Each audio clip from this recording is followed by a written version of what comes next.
12th মে স্করপিওতে full moon এই বছরের প্রত্যেকটা বড় ফুল মুন গুলোর থেকে একটা। এই দিনটা ভীষণই পাওয়ারফুল, আর এই দিন কিছু সিম্পল টিপস ফলো করলে তোমরা যারা নিজেদেরকে লাইফে ভীষণ স্টাক ফিল করছো, অবস্টাকলস অনেক বেশি আসছে, স্ট্রেস অ্যাংজাইটিতে সাফার করছো, রাতে ঘুমোতে পারো না ওভার থিঙ্কিং এর কারণে, নিজেদের এনার্জি ব্লক মনে হচ্ছে, অথবা কোথাও না কোথাও থেকে তোমাদের মনে হচ্ছে অনেক বেশি নজর লেগে যাচ্ছে বাস্তুতে, তোমাদের ওপরে ব্ল্যাক ম্যাজিকের এফেক্ট পর্যন্ত থাকতে পারে, তারা এই 12 তারিখ কিছু সিম্পল স্টেপস ফলো করে নেবে। এবার এই স্টেপস গুলো ফলো করার জন্য আমাদের কিছু জিনিস দরকার। এক হচ্ছে 5টা লবঙ্গ, গোটা লবঙ্গ, কর্পূর, ফিটকিরির একটা টুকরো, আর লাল রোলি কুমকুমের পেস্ট। এবারে সবার ফার্স্টে আমরা কি করবো, এটা তোমরা দিনের যে কোনো টাইমে করতে পারো। 5টা লবঙ্গ নেব আর 2টো কর্পূর নেব, এইটাকে আমরা জ্বালাবো।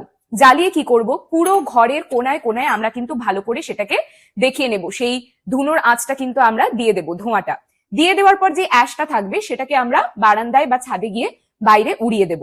ওড়ানো হয়ে গেল।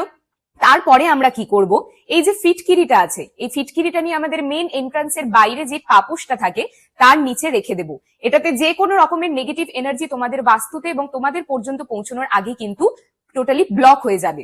তারপরে সবার লাস্টে কি করব, বাস্তুতে এবং নিজেদের লাইফে ওয়েলথ আর প্রসপারিটি অ্যাট্রাক্ট করার জন্য, আর বাড়িতে শুধুমাত্র পজিটিভিটি অ্যাট্রাক্ট করার জন্য এই রোলি কুমকুমের পেস্ট এই আঙুলে নিয়ে 9টা ডট আমরা কিন্তু এন্ট্রান্সের ওপরে দিয়ে দেব।